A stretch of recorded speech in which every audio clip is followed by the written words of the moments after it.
Hi guys, I have here the Influence of the Angels Tarot, and some of you might have seen unboxings of it already. And in fact, I guess it was about a week ago I did an actual unboxing video of it, but I wasn't really happy with the way it came out and discovered that I had other things that I wanted to say about it later on, after I'd had more time to kind of look at the images and sort of process it a little bit. So I'm gonna go ahead and do a little bit of a walkthrough and talk about some of the art that's in here. This is a US Games deck. If you haven't seen it, it's all gilded around the sides and very pretty.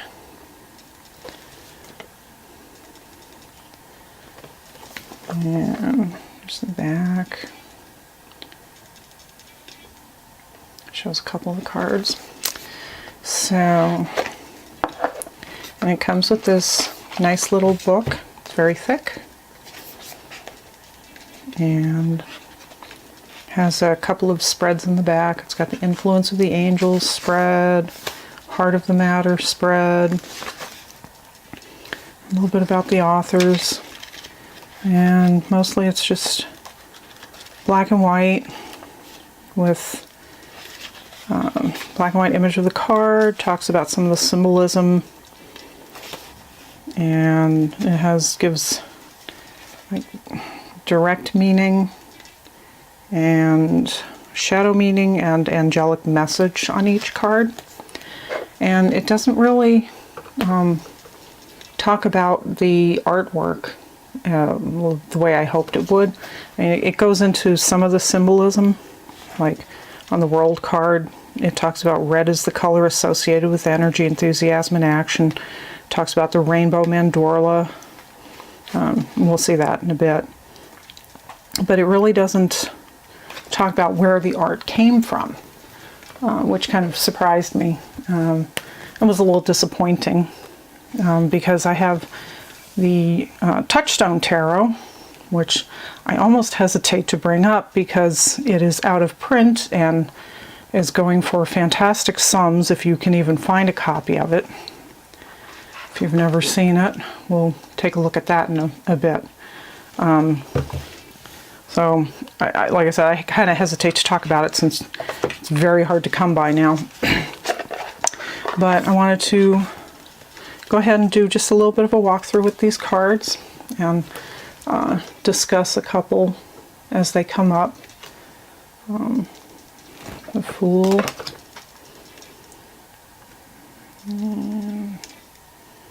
Magician,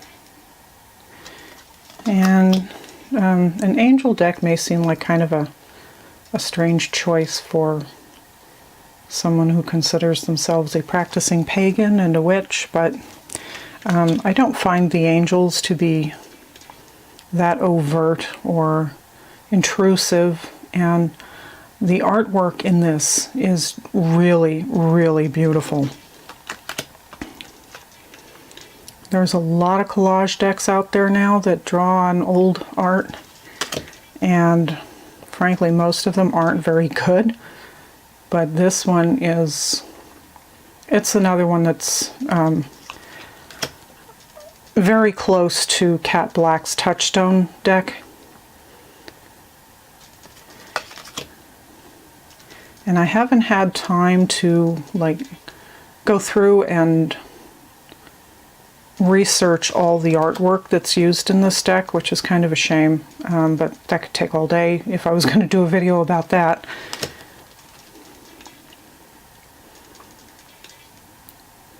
But I did manage to look up a couple of the paintings. I just took a quick picture of it and did a reverse image search on them. And you can find, you know, pretty much anything these days. So I was glad to be able to at least satisfy my curiosity about some of them. But these cards are really gorgeous. Okay, so here's the first one that I was pretty sure I recognized, this tunnel up here. And this is actually taken from a Hieronymus Bosch painting.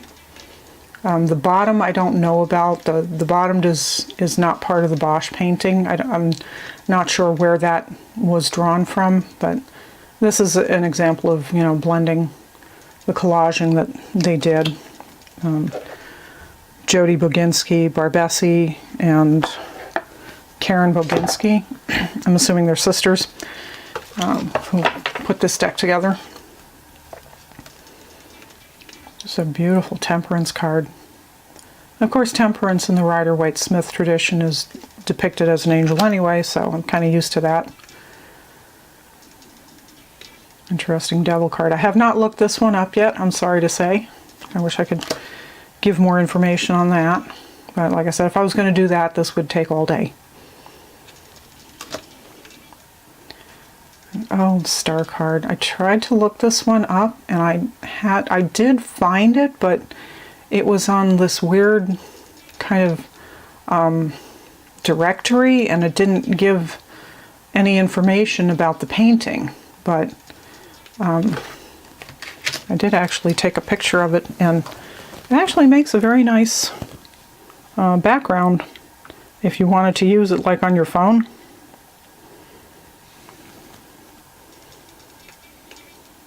So, something like that. And I've done that with other tarot pictures. I use them as a wallpaper on my phone for a while. I love this moon card. This is just beautiful. Look at that.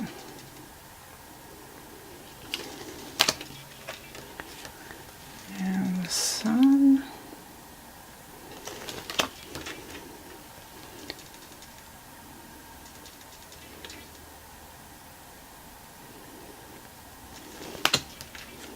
So here's the red color that the book was talking about, and the rainbow mandorla around the central figure. Oh, come on. I guess I can't get that close.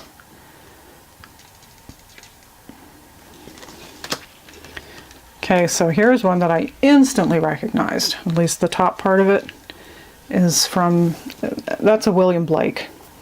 And I recognize that instantly because I have the William Blake Tarot of the Creative Imagination by Ed Buryn.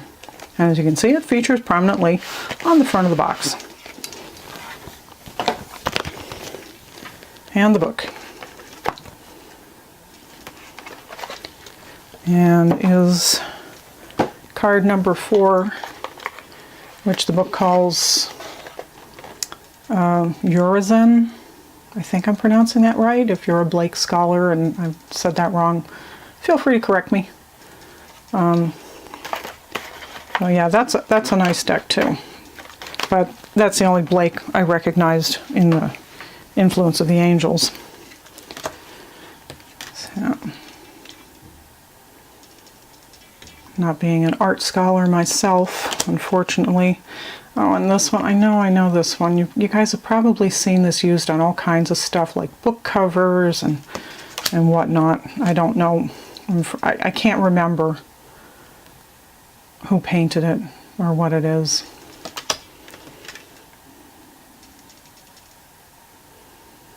You can see they just kind of add angels. Come on. There we go.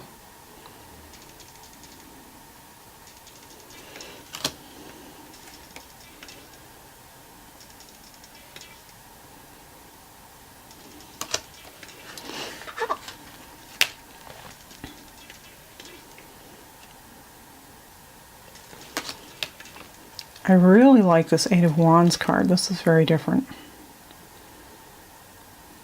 The horses running with batons in their mouths. Or wands.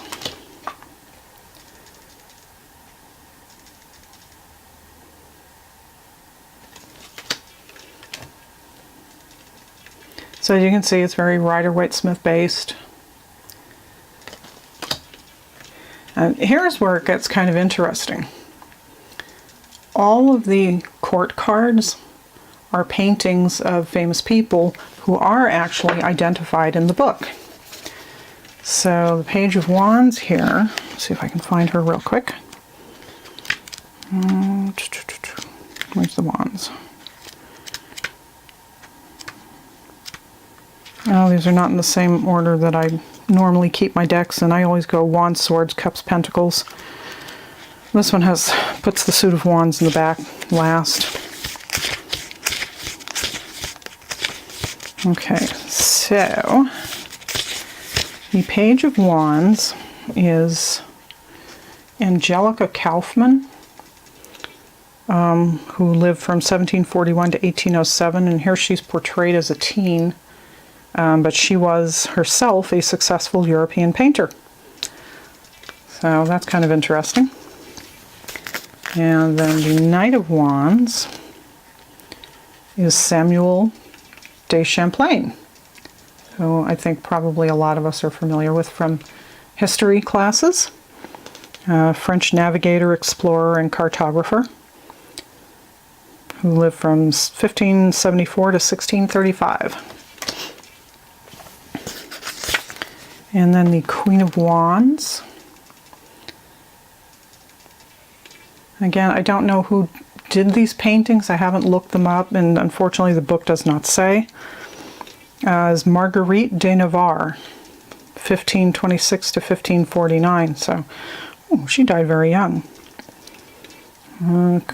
Dubbed Mother of the French Renaissance, patron of the arts, highly educated woman with a flair. Seems like a fitting person for our Queen of Wands. And the King of Wands, some of you guys might know this one. It's a very famous painting of John Brown, the American abolitionist. He was very fiery, apparently, but dubbed both martyr and terrorist.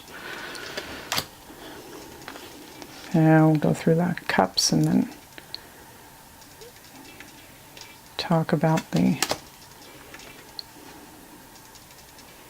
There's a couple others along the way too that I wanted to point out. And I wish I knew who did this one. I'm assuming it's a painting of the Three Graces, but I don't know who it's by.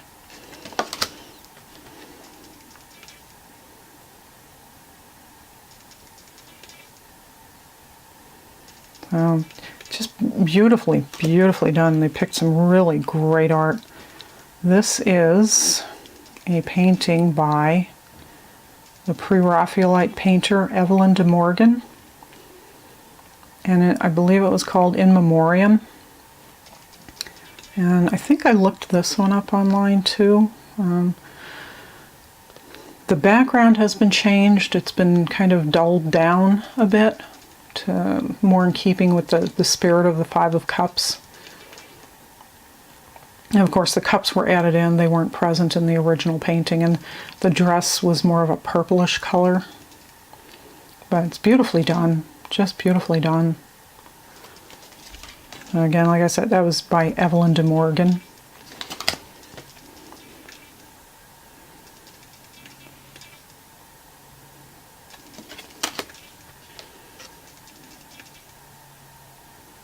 Come on.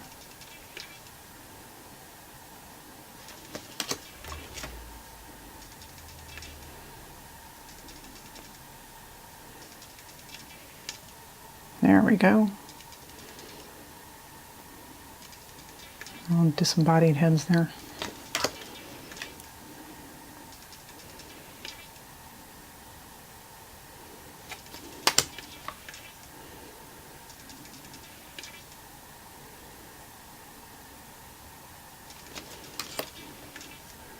And we get to the Page of Cups.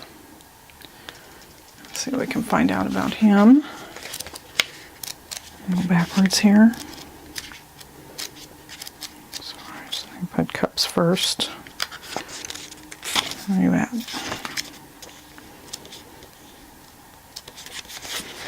Okay, so this is a painting of Dante Alighieri as a boy, the Italian poet best known for his Divine Comedy.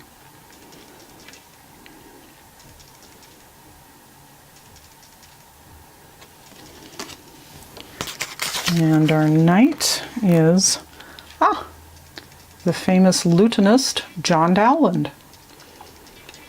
I'm a big fan of his music. I love the lute. Love it.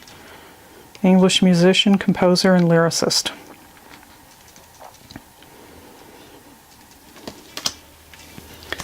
And the Queen of Cups is Abigail Adams. I did not recognize this painting of her when I first saw it, and I had to look this one up too. I was kind of surprised, but yeah, wife of John Adams. And I think she was chosen as the queen because they had such a extraordinary relationship, especially for the time. They were each other's best friends and confidants, and she was quite a remarkable woman. And here, King of Cups is Erasmus, a writer and scholar who lived during the Protestant Reformation. I think probably most people have heard of him. And the reason I busted out the Touchstone Tarot was because I knew I had recognized that painting, and it is used as the Nine of Cups. Well, I don't think it's exactly the same painting. Apparently there are quite a number of paintings of him, and this is one, and this is another. But yeah, the one from the Touchstone Tarot was done by Hans Holbein the Younger. This one I don't know. Like I said, the book does not give any information about who painted it, but I thought that was interesting.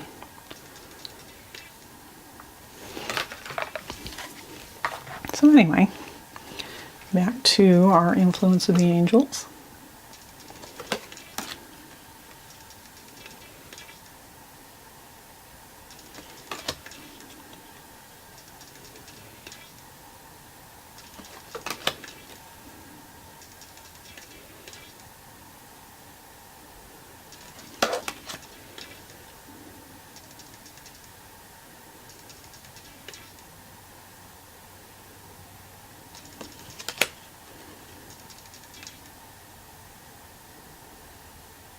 Is that focused? That's better.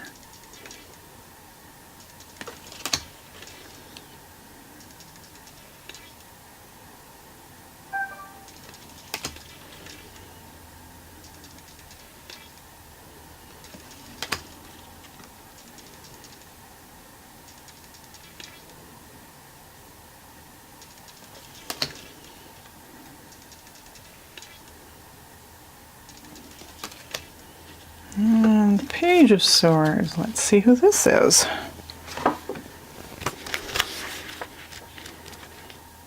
Oops. So this is Denis Diderot, a French philosopher, writer, novelist, playwright, prominent figure of the Enlightenment, shown as a young boy. I hope I pronounced his name right. Diderot.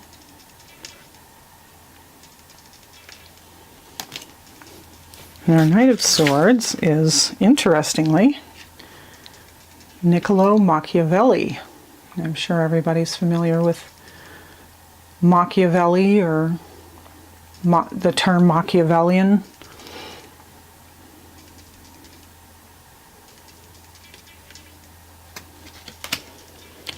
And our Queen of Swords is Mary Wollstonecraft, the great early women's liberation, women's rights champion.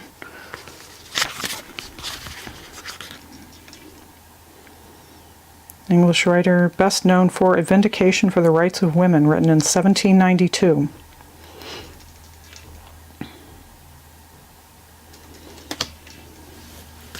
And the King of Swords is Sir Francis Bacon.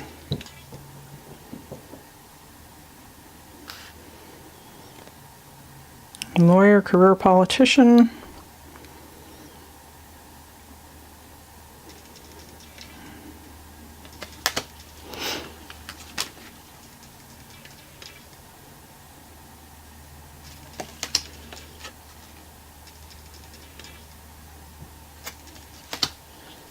So I thought that was interesting that they chose such high-profile people for the court cards and named all them. It's a shame they didn't include more information on the rest of these, or even attributions for the paintings, who did the paintings of the others.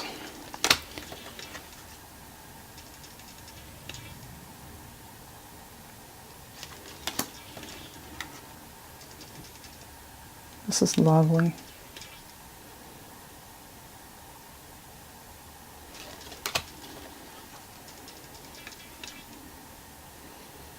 This gentlewoman making lace here. You can see all the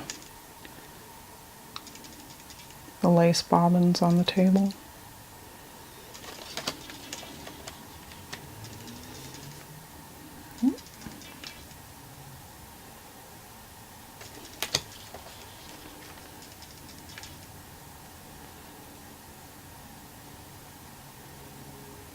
Come on.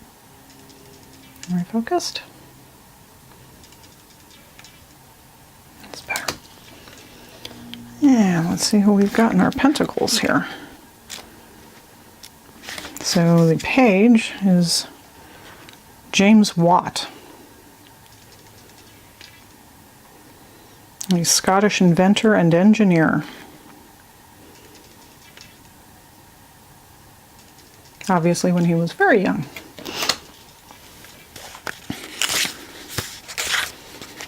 And the Knight of Pentacles is a gentleman named William Caxton, an English merchant, translator, publisher, and printer. Became a prominent member of the English merchant community based in Bruges. Interesting. Can't say I've ever heard of him before. And the Queen of Pentacles is Hannah Glass. She was an English author, best known for her 1747 cookbook, The Art of Cookery Made Plain and Easy. Bestseller for many years, though archaic, it's still in print and available to modern readers. That's interesting.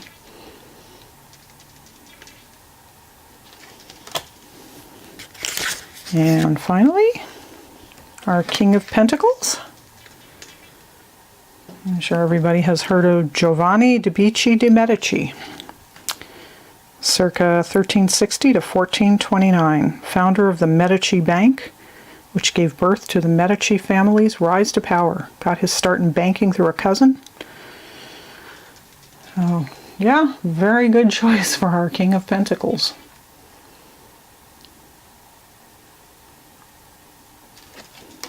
And then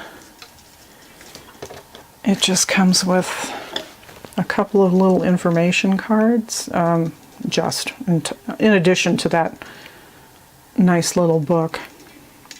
There we go. It's got number meanings.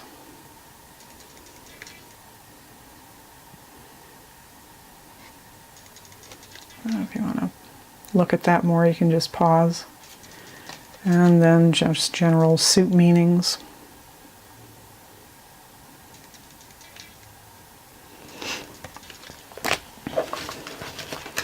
And I don't know if I showed that it's got the gold shiny metallic gilding all around. It's very pretty. So this is just a very beautiful deck, beautifully done. And since Touchstone Tarot is pretty much untouchable anymore, if you didn't get it, it's been out for, gosh, I can't remember when I got this, 2012, 2013, by Cat Black, who also did the Golden Tarot. And this is the Kunati edition. Come on. And sadly, Kunati went out of business. And I'm assuming they held the rights to the deck. I don't know if Cat Black ever had any interest in getting the rights back and reprinting the deck.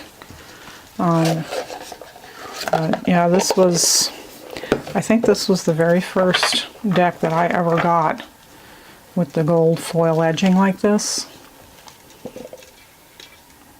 Yeah, it's getting a little beaten up, but you know, I've had it for quite a number of years now.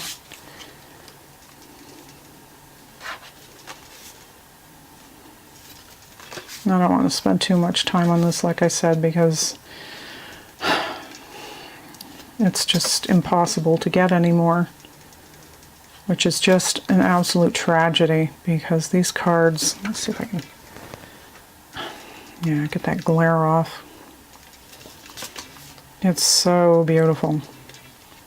So beautifully done. And you really,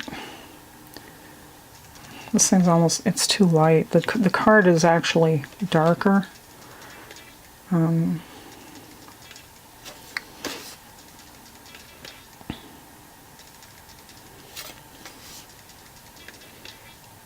But the booklet for this deck does actually go into all the elements that are used in the cards, like all the painting sources.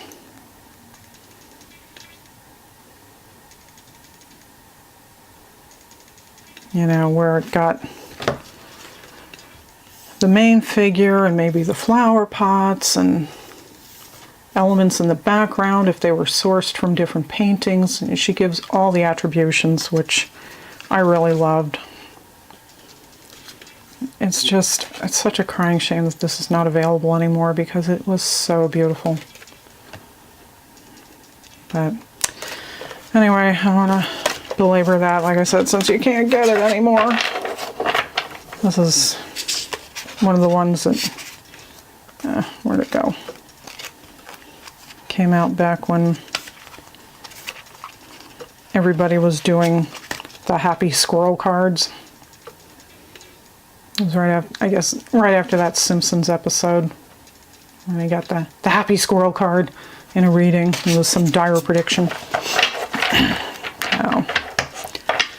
So yeah, it's interesting. I thought, you know, there might be more duplication between the two decks, but there really isn't. Apart from that one, they seem to have sourced a whole different slew of artwork for this one, which was absolutely amazing and really, really nice to see. So it's just a very beautiful deck. And since the Touchstone is no longer available, this is a very nice fine art deck, if that's your thing.